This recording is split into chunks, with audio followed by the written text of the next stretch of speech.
à vontade. Perfeito, pode começar, Júlia. Bom, gente, então eu sou a Júlia, R2 de Radiologia, e vou falar um pouquinho para vocês como diferenciar o hepatocarcinoma convencional, já que a gente acabou de ver as características todas que foram apresentadas pela Clarice, do carcinoma hepático fibrolamelar e do colangiocarcinoma intrahepático.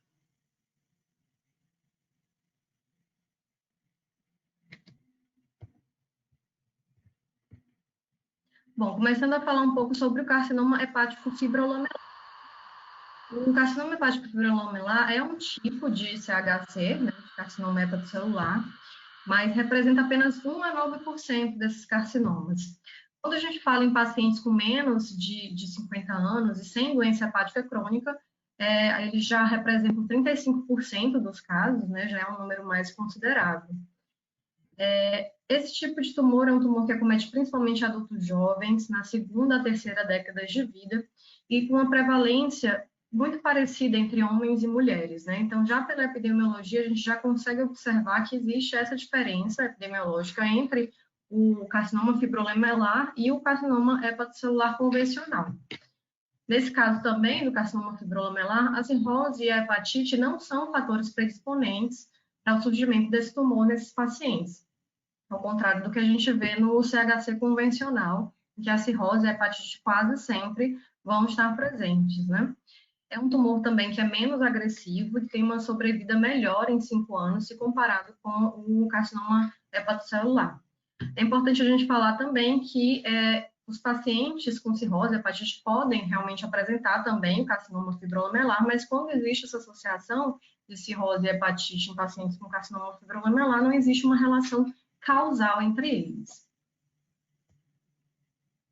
Quando a gente fala em achados clínicos laboratoriais, os achados nesses pacientes são bem inespecíficos, né? São pacientes que podem apresentar dor abdominal, hepatomegalia, dor, né, no quadrante superior direito, caquexia, e eventualmente podem ter ginecomastia, febre e icterícia. Geralmente, os marcadores tumorais são marcadores negativos, notadamente a alfa-fetoproteína, que já vai diferenciar também em relação ao carcinoma hepatocelular, em que geralmente a alfa-fetoproteína vai estar elevada, né? Em algumas situações, as aminotransferases no paciente com carcinoma fibrolamelar podem estar elevadas, podem sofrer alteração, mas geralmente esses valores não ultrapassam 100 unidades internacionais. Com relação aos achados de imagem na ultrassonografia, essas lesões elas vão se apresentar como massas solitárias, bem definidas, lobuladas, geralmente são massas grandes, né, e que têm um predomínio de componente hiperacóico nas imagens de ultrassom. São lesões que podem apresentar cicatriz central, né, uma característica interessante dessas lesões, que ocasionalmente são identificadas como áreas hiperecogênicas, podendo haver, inclusive, calcificações com sombra acústica posterior. São lesões que têm, ao Doppler colorido, um aspecto mais hipervascular. Bom, os achados de imagem que a gente geralmente vê na tomografia são massas grandes, né, heterogêneas, predominantemente hipodensas, né, e 65% dos casos apresentam calcificações. Geralmente são calcificações pequenas, né, e apresentam também linfadenopatia. Pode ocorrer degeneração cística ou necrose em mais de 50% dos casos. Uma característica interessante é que não se detecta gordura nesse tipo de lesão, o que pode acontecer, por exemplo, nos hepatocarcinomas, né? Gordura pode existir nos hepatocarcinomas convencionais e não são identificados nos carcinomas fibromelares, o que também é uma diferença em relação ao hepatocarcinoma convencional. Na fase arterial, essas massas elas vão ser heterogêneas, vão ser hipervasculares, geralmente. Apenas em 20% dos casos elas vão se manifestar de forma hipovascular. Na fase portal, geralmente vão se apresentar de maneira isodensa ao parênquima hepático. E na fase tardia se apresentam como lesões hipodensas e heterogêneas. Mais de 2/3 dos carcinomas fibrolamelares vão se apresentar como uma cicatriz central, né? Algo bem característico, então, dessas lesões. E a cicatriz central, geralmente, ela não vai ter um realce significativo pelo contraste.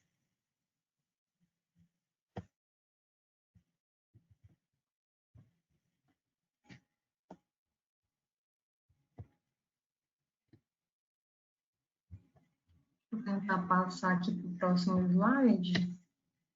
Aqui. Isso.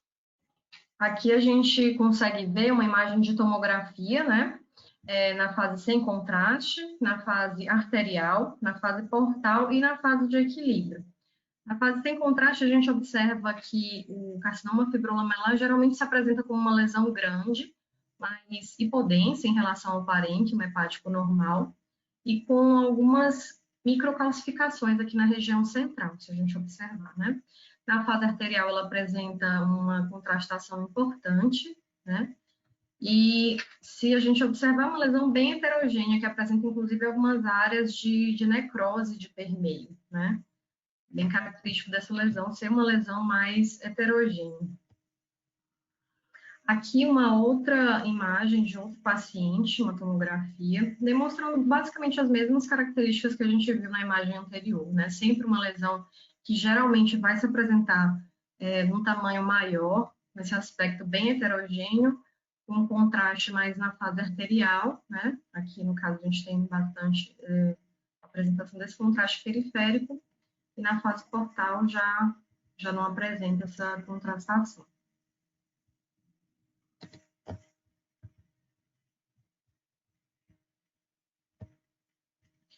Bom, em relação às características na ressonância, né, se apresentam como massas únicas, grandes, bem definidas, de contornos lobulados, que costumam ser hipointensas em T1 e hiperintensas em T2. Tem essa característica bem marcante, que é a presença da cicatriz central, que vai se apresentar como uma estrutura estrelada, central, com septos radiados para a periferia, e essa cicatriz geralmente vai ter um sinal baixo, tanto em T1 quanto em T2. Pode apresentar uma pseudocápsula, geralmente incompleta, com um sinal baixo, né, em T1 e T2, e hipervascularização nas fases arterial e portal também pode apresentar. Nas fases tardias vai se apresentar como uma lesão mais comumente homogênea, uma lavagem moderada do contraste. E pode haver uma impregnação discreta pelo gadolinho na fase tardia, né? Aqui a gente tem uma imagem de ressonância, né, mostrando esse aspecto de massa hepática heterogênea no lobo hepático direito, né, com um sinal elevado na ponderação T2, com supressão de gordura. A gente vê aqui a seta apontando a cicatriz central, tem esse aspecto mais hipodenso, né? Quando a gente observa as ponderações T1 fora de fase e em fase, a gente observa que não existe uma queda do sinal, né, na ponderação T1 fora de fase. E a gente observa que após o contraste, né, é uma lesão que vai se apresentar com uma impregnação pelo gadolinho, uma impregnação importante, né, após o contraste, nas fases arterial e na fase portal, traduzindo esse aspecto mais hipervascular que esse tipo de lesão apresenta. Aqui eu coloquei um quadro para diferenciar justamente as duas lesões, né, com os aspectos principais de diferenciação que a gente acabou de ver. Como a gente observa, já na epidemiologia, são lesões que se apresentam com algumas diferenças. Os homens são bem mais acometidos no CHC convencional do que as mulheres, né, enquanto no CHC fibrolamelar a gente tem uma prevalência semelhante entre homens e mulheres. E no CHC convencional, como eu tinha comentado, existe uma forte associação com relação à cirrose alcoólica ou viral em relação à etiologia, enquanto no CHC fibrolamelar a gente não tem esses fatores como fatores predisponentes. Os marcadores também no CHC convencional são bem importantes, os níveis de alfa-fetoproteína são elevados em 50% a 75% dos casos, geralmente, e quase sempre são negativos ou de valores muito insignificantes no carcinoma fibrolamelar. Na ultrassonografia, o CHC convencional ele pode se apresentar ou com uma lesão pequena, quando geralmente eles vão ser focais e com esse aspecto mais hipoecóico, e quando são lesões maiores, eles podem se apresentar de uma forma mais heterogênea, inclusive apresentando foco de gordura, foco de calcificação e de necrose. Enquanto no carcinoma fibrolamelar, geralmente eles vão se apresentar como massas grandes, com predomínio de áreas hiperecóicas, e, como eu tinha comentado também, o componente de gordura, geralmente, ele não é detectado, que é um diferencial também. Na tomografia, o CHC vai ter esse realce ávido na fase arterial tardia, uma lavagem rápida na fase portal, né, washout, e a lesão vai ficar geralmente na fase portal indistinta ou hipoatenuante. E existe a possibilidade, mas é muito menor a probabilidade de eles apresentarem cicatriz central ou calcificação. Enquanto no carcinoma fibrolamelar, a cicatriz central é uma característica importante, presente em mais de 2/3 dos casos, né? Não vai apresentar um realce significativo, mas vai apresentar cicatriz, e as calcificações também são bastante presentes, em 35% a 65% dos casos. Na ressonância magnética, o CHC convencional ele pode, em alguns casos, ter hipersinal em T1, principalmente se houver a presença de gordura intratumoral. E como eu falei, para o CHC fibrolamelar, ele vai se apresentar principalmente hipointenso em T1 e não vão conter gordura, então não vai apresentar esse hipersinal, né? E não vão perder sinal também na imagem fora de fase. Bom, agora que a gente viu como diferenciar o carcinoma fibrolamelar do CHC convencional, a gente vai ver um pouquinho como diferenciar o colangiocarcinoma intrahepático do carcinoma hepatocelular, né? Bom, falando sobre o colangiocarcinoma, ele representa 3% dos tumores do trato gastrointestinal, né? Isso quando a gente fala dos hepatocarcinomas, dos colangiocarcinomas de uma maneira geral. E a gente tem duas formas de apresentação do colangiocarcinoma. A forma intrahepática, que é a que eu vou citar aqui, que vai ser realmente o diagnóstico diferencial para o hepatocarcinoma convencional, que representa 20% dos casos, e a forma extrahepática, que representa 80% dos casos. 10 a 20% dos tumores primários do fígado são colangiocarcinomas, e geralmente são tumores que se apresentam numa idade superior a 70 anos, né? São um pouquinho mais frequentes no sexo masculino do que no sexo feminino, e está existindo atualmente uma tendência a aumentar a incidência das lesões intrahepáticas e reduzir a incidência das lesões extrahepáticas. Os fatores de risco associados aos pacientes com essa condição geralmente são a colangite esclerosante primária, a doença cística das vias biliares, cirrose e a infecção pelo vírus B. Então, existe uma sobreposição aí de fatores de risco associados ao colangiocarcinoma e ao hepatocarcinoma convencional, né? Já fica um pouco mais difícil de diferenciar pela epidemiologia de fatores de risco. Com relação aos achados clínicos laboratoriais, a apresentação desses tumores na fase inicial é bem inespecífica também, mas eles podem apresentar emagrecimento, dor, massa palpável, e podem também se apresentar de maneira assintomática. Às vezes a massa hepática é descoberta de maneira incidental, né, nos exames de imagem. Com relação aos exames laboratoriais, eles podem aumentar o valor da bilirrubina direta, fosfatase alcalina, gama-GT, e podem se apresentar com hipoalbuminemia também. Os marcadores tumorais geralmente não são bons, não são sensíveis nem específicos para esse tipo de tumor. A gente não costuma utilizar para diagnóstico. Na ultrassonografia, essas lesões elas vão se apresentar como massa hepática homogênea, bem delineada, com ecogenicidade intermediária e contornos irregulares. Eles podem apresentar um halo hipoecóico periférico, como podem também apresentar os hepatocarcinomas convencionais, e tem essa característica importante que é a possibilidade de apresentarem retração capsular, que é uma característica que vai diferir bem essas lesões de outros tumores hepáticos, né?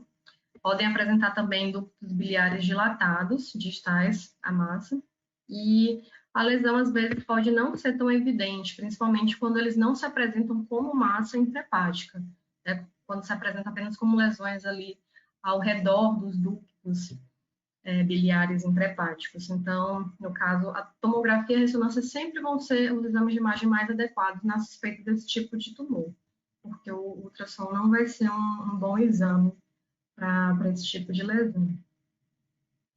Os achados de imagem na tomografia, né? Geralmente eles se mostram como massas hipoatenuantes na fase pré-contraste, um realce irregular e centrípeto, que vai ser mais evidente nas fases tardias. E o grau de realce tardio, ele vai indicar, geralmente, uma maior agressividade e um prognóstico pior da lesão. E, como eu havia falado, a retração capsular também é uma característica bem importante. A presença de nódulos satélites também pode estar presente. Bom, aqui a gente tem uma imagem de tomografia, certo? Demonstrando uma tomografia com contraste endovenoso, mostrando, né, esse aspecto de lesão expansiva intrahepática. No caso aqui, ele apresenta invasão de vias biliares, certo? Uma lesão que vai apresentar um realce heterogêneo, um realce predominantemente tardio, né, pelo meio de contraste. Embora não seja algo patognomônico, né, essa característica ela é frequentemente encontrada nos colangiocarcinomas, né, esse realce mais tardio.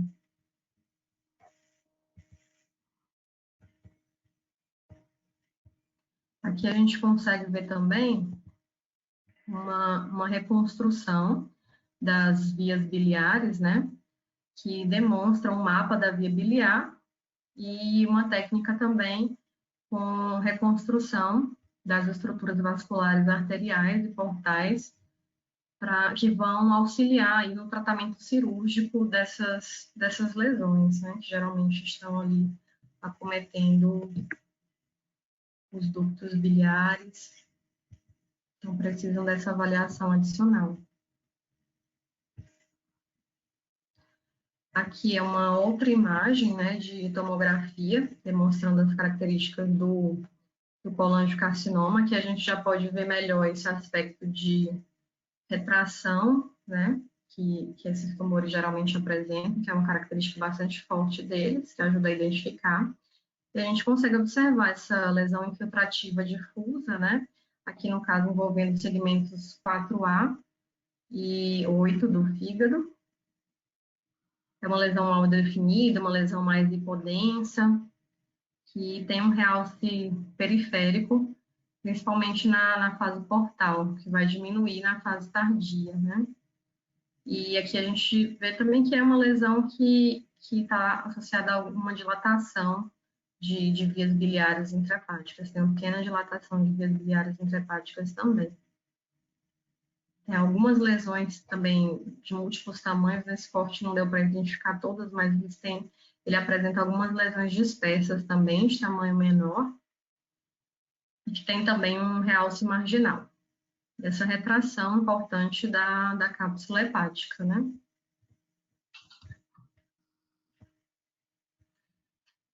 Na ressonância, essas lesões, elas vão ter um comportamento de realce similar ao que ela tem na tomografia, uma impregnação progressiva, né, e preferencialmente tardia, mesmo pelo meio de contraste, lesões que vão ter um baixo sinal em T1 e um sinal variável em T2, às vezes exibindo um hipossinal central.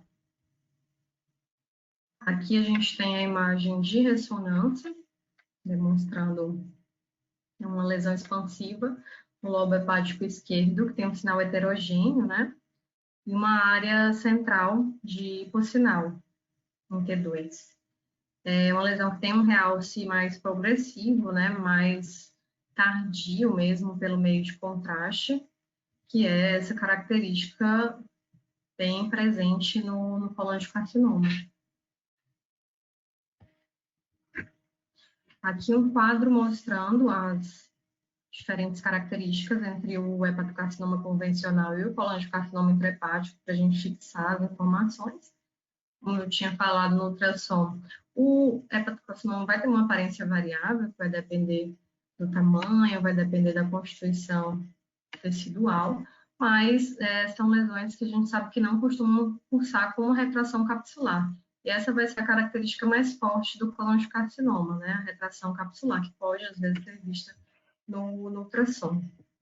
Na tomografia, o hepatocarcinoma, como a gente sabe, vai ter aquele perfil de realce ávido na fase arterial tardia, e tem essa característica também de ter uma propensão maior a invadir estruturas vasculares. Isso pode acontecer também com colangiocarcinoma intrahepático, mas é bem menos comum. Então, a gente já pensaria mais no hepatocarcinoma no caso de invasão de estruturas vasculares.